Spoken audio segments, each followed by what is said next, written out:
राष्ट्रीय क्षितिज पर जो दिल्ली में कोई प्रोग्राम होता है, समझिए एक फलक उसका बदल जाता है। राष्ट्रीय फलक पर दस्तक दे रही है। चूंकि राष्ट्रीय जनता दल को राष्ट्रीय पार्टी होने का सौभाग्य प्राप्त हो चुका है, हम एक नई ऊर्जा के साथ देश स्तर पर फिर से अपनी पार्टी को राष्ट्रीय पार्टी बनाने की दिशा में पहल कर रहे हैं। अभी हम आरजेडी दफ्तर में मौजूद हैं और हमारे साथ हैं आरजेडी के दिग्गज नेता और लालू प्रसाद यादव के बेहद ही करीबी माने जाने वाले तनवीर हसन साहब। तनवीर साहब से मेरा सवाल होगा, तनवीर साहब, जो पार्टी की इस तरह की 3 दिनों की जो बैठक है, उससे एक तरह से ये कहा जा रहा है कि आरजेडी में एक बहुत बड़ा परिवर्तन होगा और नए जोश के साथ आरजेडी जो है अब मैदान में होगी, चूंकि लालू प्रसाद यादव एक बार फिर से एक्टिव हुए हैं राजनीति में बीमारी के बाद।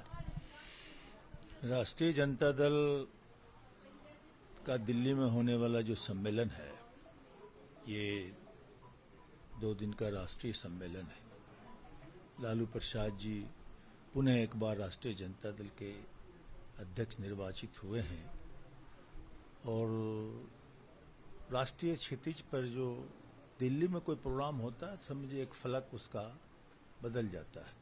तो राष्ट्रीय जनता दल फिर से एक बार राष्ट्रीय फलक पर दस्तक दे रही है। चूंकि राष्ट्रीय जनता दल को राष्ट्रीय पार्टी होने का सौभाग्य प्राप्त हो चुका है। कुछ राज्यों में हमारे मेंबर घट गए, परसेंटेज घट गया, तो हमारी मान्यता क्षेत्रीय दल पर फिर हो गई। लेकिन पुनः लालू प्रसाद यादव और उनके बाद जो नया नेतृत्व उभर कर सामने आया है, नौजवानों को जो आकर्षित करने वाला है, तेजस्वी प्रसाद यादव का, तो नई परिस्थिति में हम एक नई ऊर्जा के साथ देश स्तर पर फिर से अपनी पार्टी को राष्ट्रीय पार्टी बनाने की दिशा में पहल कर रहे हैं।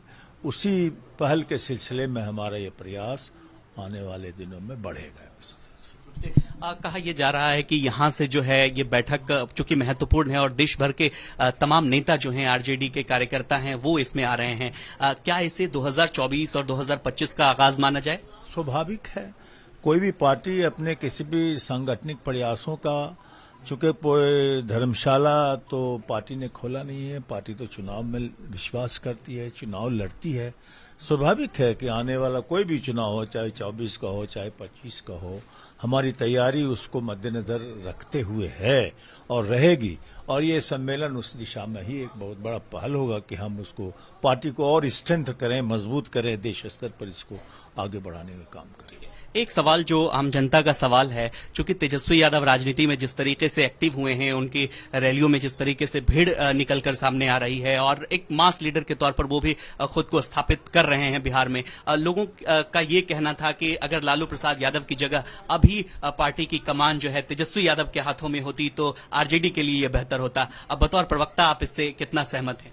देखिए, पार्टी के लिए लालू प्रसाद जी हमारे नेता हैं और तेजस्वी प्रसाद जी कोई ऐसी हड़बड़ी नहीं है कि वो सारी परिस्थितियों में अभी तुरंत भी पिताजी के सामने ही वो इस तरह का करें। ऐसे लालू प्रसाद जी के नेतृत्व में सारा कमान, सारा नेतृत्व का काम और सारे प्रयास, सभाओं में जाना, सभाओं में भारी आती हुई भीड़, ये सब तेजस्वी प्रसाद यादव को मिल ही रहा है और तेजस्वी जी आगे भी अपने प्रयास को उसी तरह बढ़ाते रहेंगे और लालू यादव जी के मार्गदर्शन पर इनका नेतृत्व उभरता रहेगा और पार्टी में आगे बढ़ते रहेंगे। अब महागठबंधन की सरकार बनी है, नीतीश कुमार एक बार फिर से मुख्यमंत्री हैं। कहा यह जा रहा है कि 2024-25 में आप यूं कह लीजिए कि तेजस्वी यादव को बिहार की कमान सौंपेंगे। चूंकि आरजेडी के कई नेताओं को हमने सुना, वो कह रहे हैं कि नीतीश कुमार अब केंद्र की राजनीति करें, आरजेडी उनके साथ है। अपनी अपनी राय है। ये जो सद्भावपूर्ण तरीके से जो सारी परिस्थितियां चल रही हैं, वो स्वतः तेजस्वी प्रसाद यादव के लिए आगे का रास्ता बना रही हैं। उसमें उन्होंने भी कहा कि उन्हें कोई जल्दबाजी नहीं है। इससे भी आप अंदाजा कर सकते हैं कि हमारा नेतृत्व बहुत ही स्टेप बाय स्टेप आगे बढ़ने का काम करेगा।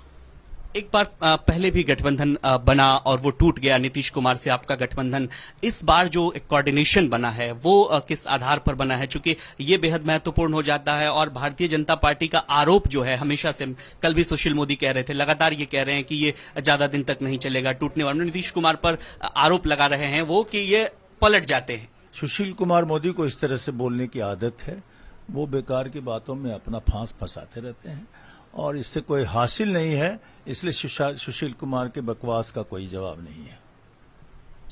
तो ये थे तनवीर हसन साहब, जिनका साफ तौर पर कहना था कि भारतीय जनता पार्टी के नेता हैं वो इस तरह के बयान देते रहते हैं, लेकिन अभी जो है आरजेडी का मुख्य फोकस जो है वो अपने संगठन के विस्तार को लेकर के है। चूंकि एक बार फिर से लालू प्रसाद एक्टिव हुए हैं तो निश्चित तौर पर कार्यकर्ताओं में और पार्टी के जो वरिष्ठ नेता हैं उनमें भी एक तरह से जोश आया। और तेजस्वी यादव को लेकर के इन्होंने एक बात कही कि वो कोई हड़बड़ी में नहीं है, उनकी स्वीकारिता जनता में खुद हो जाएगी और निश्चित रूप से आगे आने वाले समय में वो पार्टी का नेतृत्व करेंगे। साथ ही साथ जब आरजेडी अध्यक्ष से जुड़ा हुआ सवाल पूछा गया तो लालू यादव की स्वीकारिता अभी भी पार्टी में उस तरह से है और कार्यकर्ता और नेता भी यही चाह रहे थे कि लालू प्रसाद यादव राष्ट्रीय अध्यक्ष बने रहें और संगठन को जो है वो मजबूती दे सकें। कैमरा पर्सन रंजीत के साथ आशीष रंजन, बिहार तक।